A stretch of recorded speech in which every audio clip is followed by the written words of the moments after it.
Mesdames et messieurs, bonsoir et bienvenue à cette émission d'Info 9. Encore une fois, la population de l'Abitibi-Témiscamingue et nord du Québec a été des plus généreuses lors du Téléthon de la ressource pour personnes handicapées. Alors, pour nous faire une espèce de compte-rendu de cette journée du 25 janvier dernier, je reçois avec grand plaisir le toujours très sympathique directeur général de la ressource, M. Rémi Mailloux. Monsieur Rémi, bonsoir. Bonsoir. Merci, M. Rémi.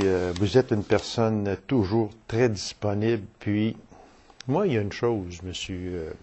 Rémi. Les gens sont habitués de dire « Oh, à Rémi, on ne peut pas dire non, jamais. » Mais une chose aussi qu'il faut dire, c'est que Rémi, il dit pas non souvent non plus. Ben, ça, c'est du donnant. Donnant, exactement. Si tu veux recevoir, faut que tu donnes. Puis moi, c'est dans ma nature, c'est dans notre famille de donner. C'est pas dur. Parce que c'est ça que je pensais en m'en venant ici au studio ce matin. Je me disais, Rémi part de Rouen. Il vient toujours faire son tour avant le Téléthon avec Rosie. Il vient annoncer le Téléthon, etc. Puis, depuis quelques années, j'aime le recevoir après également, parce que je lui avais parlé de ça une fois. Je lui ai dit, Rémi, ça serait peut-être bon que tu reviennes après pour une espèce de compte-rendu de cette merveilleuse journée, cette fête. C'est parce que c'est une fête pour les personnes handicapées. Puis effectivement, nos personnes qui viennent, moi j'ai des personnes qui viennent de l'Abitibi-Ouest, du secteur d'Amos, du secteur de Val-d'Or, du Témiscamingue. Puis quand on va visiter, moi, des fois ça arrive qu'on va dans les associations locales, puis tu devrais voir qu'habillent les yeux des personnes quand ils nous demandent c'est quel Téléthon. Moi, je veux y aller au Téléthon. C'est vraiment, ça donne du gaz. Ça donne du gaz. Puis il faut le dire, c'est leur fête, ces personnes-là. Puis on le voit lors de la journée du Téléthon, comment ces personnes-là sont attachantes, comment sont vivantes. Moi, je trouve ça. C'est le moment à eux, c'est le moment privilégié. C'est leur journée. C'est leur journée. Monsieur Rémi, la population, on l'a dit, a été encore une fois des plus généreuses. Et ça, on le dira jamais assez. La population de l'Abitibi-Témiscamingue et nord du Québec, moi, je m'en cache pas de le dire, au prorata, c'est la région la plus généreuse de tout le Québec. Puis je pense qu'on est chanceux d'avoir une région qui endosse une cause comme la ressource, qui fait en sorte que on a vraiment l'impression que la population nous aide à donner un petit coup de main aux personnes handicapées, puis à donner une qualité de vie aux personnes qui n'ont plus de besoin. Non, c'est ça. Puis ça, là, vous venez de toucher un point très sensible, Rémi, quand vous dites donner une qualité de vie. Ces personnes-là ont le droit d'avoir une qualité de vie également. Ces personnes-là ont le droit d'être dans la population. Ces personnes-là ont le droit d'être avec nous autres. C'est leur place. Se promener dehors, aller profiter des terrains de jeu, aller dans les salles de spectacle, faire une vie à peu près normale, malgré certains obstacles. Oui, c'est vrai. Ça, il faut le dire, mais quand même, on ne le dira jamais assez, Rémi, que ces personnes-là ont vraiment un courage extraordinaire. Puis, chapeau à ces personnes-là. Puis, avant de l'oublier, M. Rémi, je veux parler, j'ai ça ici, puis je veux attirer les gens. Les gens ont sûrement ont sûrement été surpris, mais agréablement surpris. C'est en tout cas, moi, à mon point de vue, à moi, c'est un des moments les plus forts du Téléthon du 25 janvier dernier. C'est lorsque Boum Desjardins est allé chanter une chanson avec son protégé, qui est Andrew Boucher. Et la chanson avec le titre Dieu. Ça, moi, j'en avais des frissons. Je pense que c'était un des moments, ça l'a arraché les larmes. Ben, écoute, nous autres, on fait pas ça là-dessus, mais il y a des moments qui se créent, puis ça, on les invente pas, ça vient des gens, ça vient de boum. Ça vient du cœur. Ça vient du cœur. C'est ça. Puis Andrew était là, puis boum, il le connaît depuis qu'il est tout petit, il l'a pris dans ses bras. Puis là, il se rend compte que c'est un jeune homme-là qui est rendu bientôt 17-18 ans, puis qui veut avoir une vie normale. Oui, normal. Puis Andrew, c'est un qui quand on parle du Téléthon, là, s'il tripe bien gros, là, ça fait que c'est un moment magique. Oui. Le Téléthon a des moments magiques qui se produisent avec les artistes, avec les présidents d'honneur, les présidentes d'honneur, les parrains marraines d'honneur, les gens qui font des activités tout le long de l'année. Il y a des bons moments qui se produisent, puis à un moment donné, c'est ça qui donne le roulement à s'impliquer, à vouloir, le désir de vouloir aider. Puis quand tu vois la concrétisation de tout ça, parce que durant l'année, on fait un beau téléthon, Oui. mais durant l'année, là... Ça dure 12 mois. Oui. Ça dure 12 mois. Puis l'argent qu'on récolte, là, on fait des chèques, hein. Ah oui. On fait Oui, on a de l'équipement spécialisé, des bourses d'études, du répit, du gardiennage. C'est plein des besoins qu'on comble avec oui, l'argent du Téléthon. C'est tellement important, Rémi, tout ça. Pour la deuxième fois consécutive, le Téléthon a atteint, premièrement, son objectif. Oui. Et deuxièmement, pour la deuxième fois, a atteint le demi-million et plus. Ça, c'est tout à l'honneur de la population de l'Abitibi-Témiscamingue. Il ne faut pas jamais oublier le nord du Québec aussi, qui s'implique beaucoup dans ça. C'est fantastique, c'est extraordinaire, hein, mais c'est l'implication d'un millier de bénévoles. Hein. Oui, c'est sûr. On disait tantôt, tu disais 12 mois par année, c'est vrai. On a déjà commencé l'autre campagne du Téléthon. Tu sais, le Téléthon, c'est comme la cerise sur le Sunday. Oui, c'est ça. Mais il y a 44 activités qui se font durant l'année à travers la région. Puis, tu sais, des fois, dans le bois. Oui. Parce qu'on a eu une de nos administrateurs qui fait son michoui dans le bois entre Amos puis Matagami, puis elle a récolté un extraordinaire montant. Mais peu importe le montant que ça rapporte, moi, je dis tout le temps, s'il se produit une activité, c'est parce que la cause c'est à cœur. Puis les gens qui font ça, qui se donnent la peine d'organiser des activités, ben c'est parce qu'ils veulent aider. Ils veulent aider, puis surtout, ces gens-là, ils croient.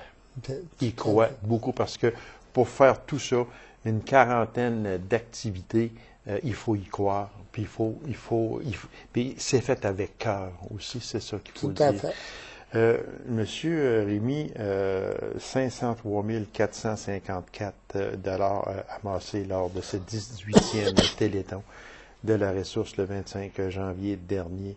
Les gens ont peut-être tendance à dire, bon, regarde, pour une autre année, il a récolté 1 demi-million et plus, mais les besoins sont là. Sont là, puis sont grandissants.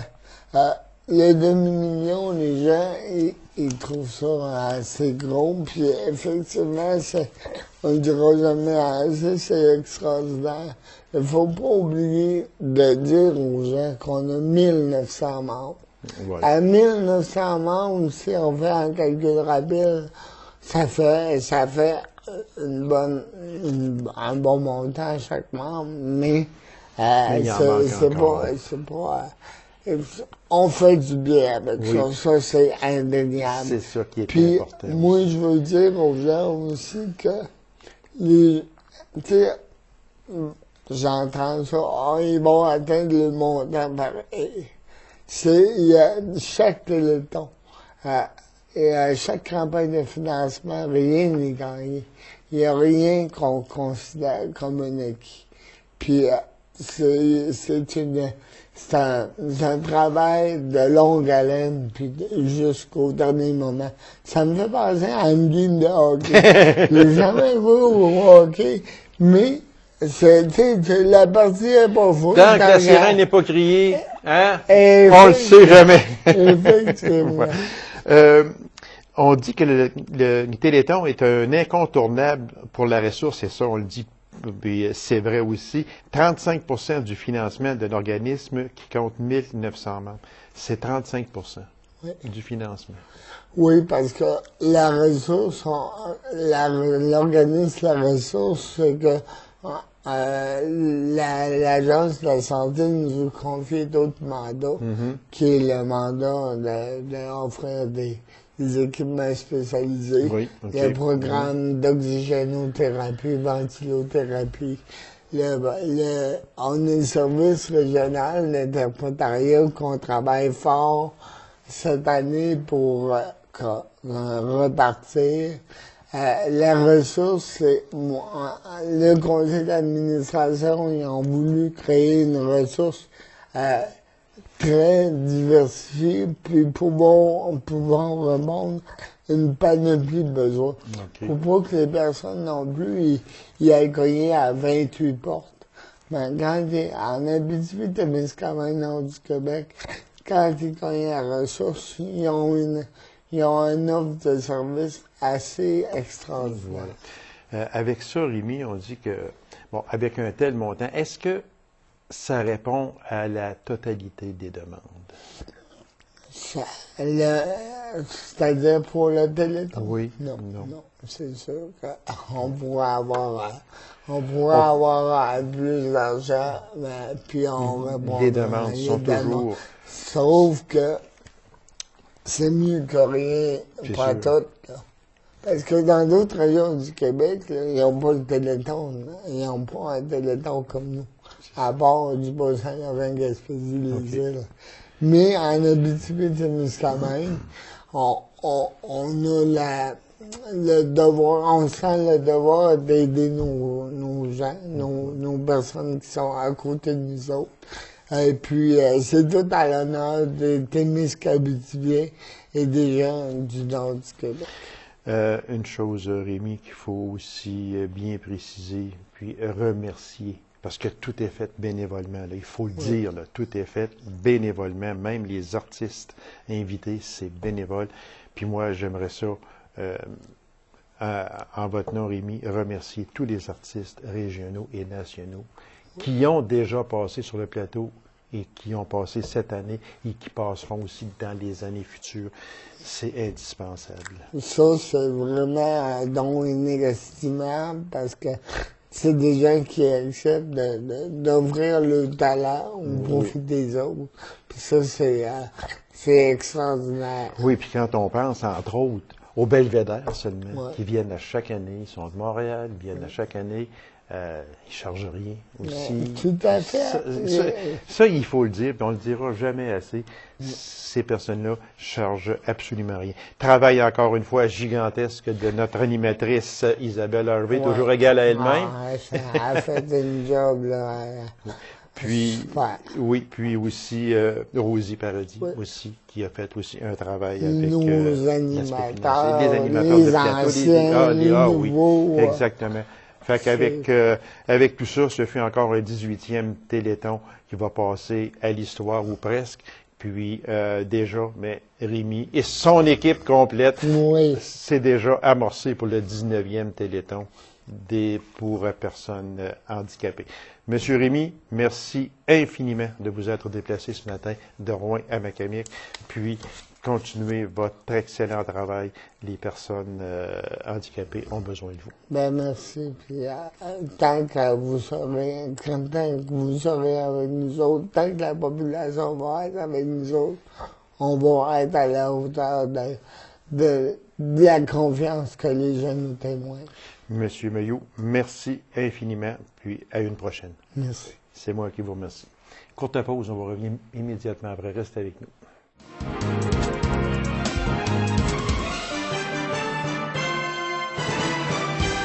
Je la recevais en octobre dernier et le temps nous a manqué parce qu'il y a des questions qui étaient restées sur la table, comme on dit, faute de temps.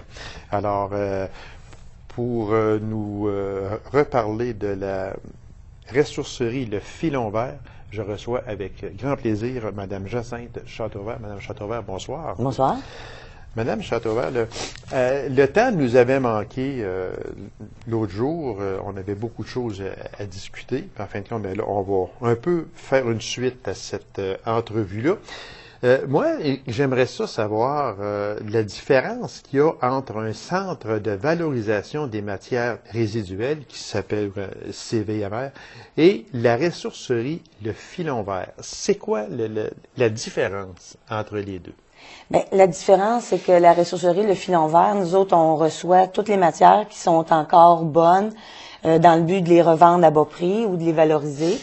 Dans le fond, on débarrasse les gens de choses qui n'osent pas jeter parce qu'ils sont encore bons. Parce qu'ils sont encore bons, exactement. Tandis que au CVMR, si vous allez là, nous autres, on vous encourage de passer chez nous en premier.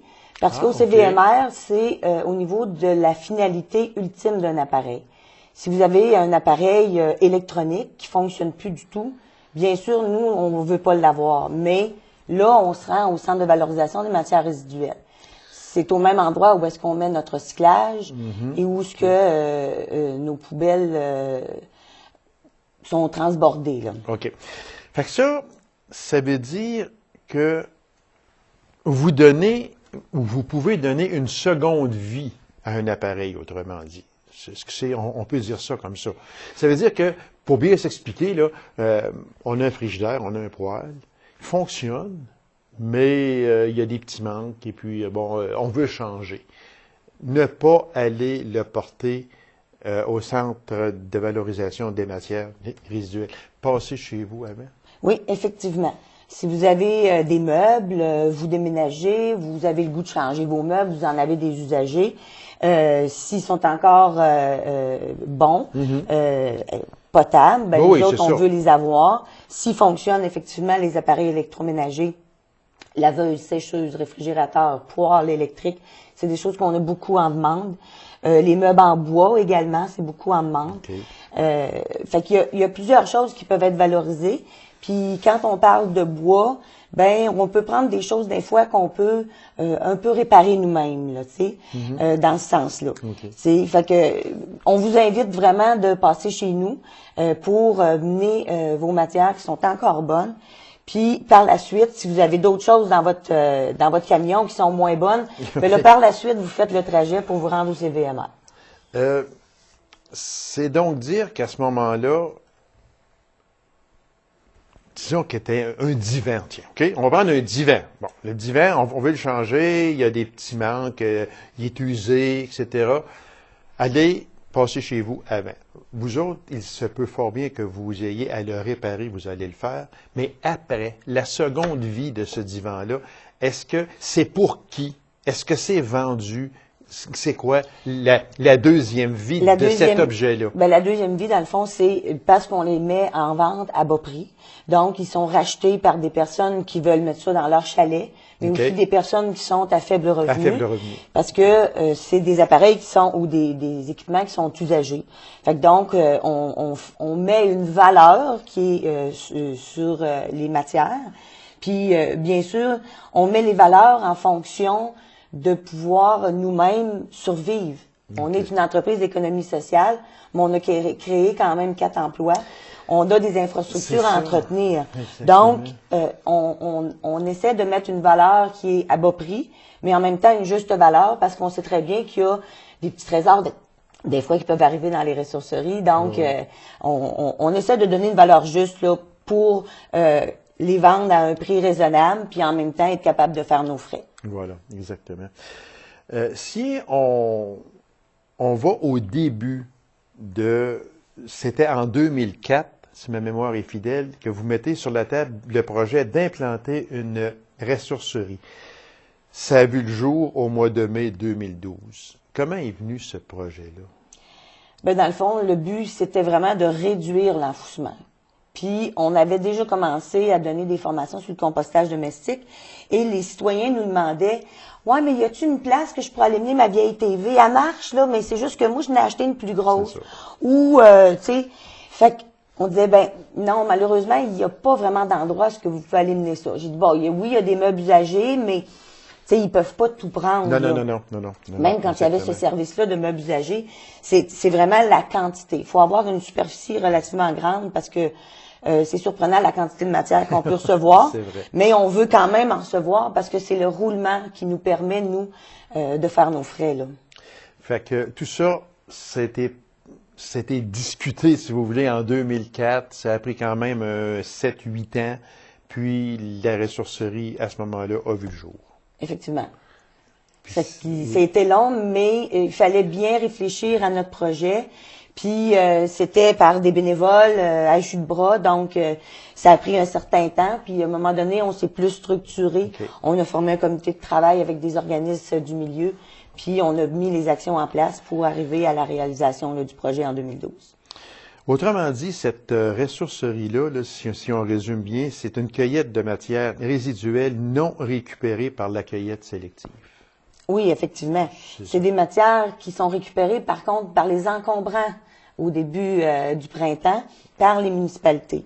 Puis les encombrants, il y a des cueillettes faites par les municipalités. Mm-hmm. Nous, on encourage fortement les gens de venir mener le stock qui est bon et de mettre aux encombrants sur le bord du chemin, les matières qui sont vraiment à envoyer pour l'enfouissement. Parce que quand on met des bonnes choses au chemin, souvent la façon que c'est ramassé, puis c'est normal que ce soit ramassé comme ça, c'est par un gros camion, puis un loader qui ramasse ça à la pelle, puis qui jette ça dans le camion. Donc, si les matières sont encore bonnes au moment où ils sont jetés dans le camion, ils sont brisés, donc ils sont pas récupérables pour nous. Okay. Donc, ils vont aller à l'enfouissement et ça, c'est bien dommage. Le filon vert, c'est situé où? Pour ceux qui ne savent pas, c'est situé au 129 3e Avenue Est. Okay. Ça, c'est derrière le centre d'achat où il y a le Maxi. Ah, OK. Il y a un gros garage, puis il y a des entrepôts de location également. OK. Puis c'est là qu'est située la ressourcerie, la réception et le magasin. Cette ressourcerie-là, on peut dire que ça a deux buts. Le premier, c'est de revendre à bas prix des objets encore utiles, mais c'est aussi, très important de le dire, c'est la réduction de l'enfouissement. Oui. Le premier aspect, je vous dirais, c'est vraiment, le but, c'est la réduction de l'enfouissement. Le deuxième aspect, ce qui va avec, c'est vraiment la valorisation. Valorisation, ça entend la revente, ça entend des fois de faire autre chose avec un meuble, mettons, qui arrive en bois, qui est peut-être un peu magané, on essaie de voir si on peut le réparer. Si on ne peut pas le réparer, on va souvent le réutiliser nous-mêmes pour se donner des nouvelles tablettes, des équipements intérieurs, ou on va le mettre en morceaux puis le revendre pour le bois de chauffage s'il n'est pas verni ou des choses comme ça. Fait que tout ça va quand même avoir une certaine utilité, peu importe l'utilité. Oui, puis la dernière fonction, c'est l'économie sociale. On fait de la réinsertion sociale par des programmes d'expérience de travail. On a des stagiaires du secondaire, on a des stagiaires du retour. Donc, tu sais, on est là aussi pour aider les gens. Fait qu'on collabore avec différentes organisations. Voilà. Puis, on dit que vous prévoyez détourner environ 125 tonnes de matière résiduelle des sites d'enfouissement par année. C'est beaucoup? C'est beaucoup. On l'a pas atteint encore, je vous dirais, avec les derniers chiffres qu'on a eus pour fermer l'année 2014. C'est quand même près de 86 000 tonnes qu'on a détourné de l'enfouissement, qui a été valorisé d'une quelconque façon. Donc, ça, on est bien content du résultat. Puis, ce qu'on dit, c'est pour ça qu'on fait de plus en plus de promotion, de publicité, de dire, avant de vous rendre à l'enfouissement, venez les porter chez nous, les matières qui sont encore bonnes. ça va nous aider à tout le monde de détourner. Puis n'oublions pas que l'enfouissement, on paye pour amener des matières à l'enfouissement. Oui, exactement. Ce que présentement, ça coûte rien pour amener à la ressourcerie, même si les gens nous donnent les matières. Nous, on doit suffisamment avoir de revenus pour faire tous nos frais, pour payer nos employés et payer nos infrastructures. Que je veux revenir aussi sur un sujet que vous avez parlé. On en a parlé vite, on va revenir un petit peu dessus sur la création d'emplois. Ça a quand même créé de l'emploi. C'est une PME. Oui, c'est une PME. Puis c'est géré par un conseil d'administration de bénévoles, avec la directrice générale qui en fait partie. Mais c'est une PME qui nous a permis de créer, on a 4 emplois permanents. Puis on a des projets avec le CLE d'expérience de travail. Habituellement, on essaie d'en avoir 2 par année. On a une stagiaire du niveau secondaire pour les personnes qui font, je me souviens plus le nom là, à l'école, mais qui ont un cheminement particulier. Un cheminement, OK. Donc, on a une stagiaire qui vient régulièrement à la ressourcerie. Donc, tu sais, c'est vraiment une entreprise de réinsertion sociale. Madame Châteauroux, dans mes notes que j'ai ici, anecdote de matière qu'on nous apporte et qu'on prend pas. Il y a des comportements inacceptables dans ça. Oui. Franchement. On a vraiment des anecdotes particulières et ça nous est arrivé de retrouver dans une toilette des gens qui avaient ils avaient utilisé comme si elle était en fonction, mais elle n'était pas en fonction. Elle était dans le magasin, dans la partie à l'arrière. C'est assez désagréable parce que ça oblige un employé de la nettoyer. Puis une autre anecdote assez particulière qui nous est arrivée cette année en hiver avec des froids considérables, avec une personne qui a amené un chien dans une cage qui était pas dans un bon état. Peut-être qu'il l'a retrouvé, mais en tout cas, finalement, c'est des choses qu'on ne prend pas. C'est la responsabilité du propriétaire. Il faut utiliser les services qui existent pour ça et se responsabiliser. Puis il y a une chose aussi que j'aimerais juste, parce qu'il reste très peu de temps, piquer dans une entreprise d'économie sociale, c'est aussi un vol. Oui, parce que souvent, des fois, on a l'impression qu'on ne connaît pas notre stock, mais on voit souvent des choses particulières. On ouvre des pochettes de CD, il n'y a plus de CD dedans, ou on dit, ça a été vendu, c'est un gros morceau, ou c'est quelque chose, c'est facile à prendre. Souvent, on se rend compte que, c'est plus là, puis il n'y a pas personne qui les a vendus. Donc, effectivement, c'est la même chose que dans une autre entreprise. En terminant, formulaire d'adhésion, on peut adhérer à ce mouvement-là. Oui, effectivement, on peut devenir membre du groupe Recyclonord. Pour un individu, ça coûte que 15 $. On vous invite à consulter notre site Internet. Le nom est assez long, mais si vous tapez sur Google Recyclonord ou Ressourcerie Le Filon Vert, ou Le Filon Vert, vous avez tous les renseignements que vous avez besoin. Madame Châteauroux, merci infiniment. Puis on demande aux gens d'emporter à la place de passer au centre de valorisation qui passe chez vous avant. Ça serait important. Oui. Merci beaucoup aussi. C'est moi qui vous remercie. Alors, mesdames et messieurs, merci d'avoir été là. On se donne rendez-vous à une prochaine émission 9 au 9. Au revoir.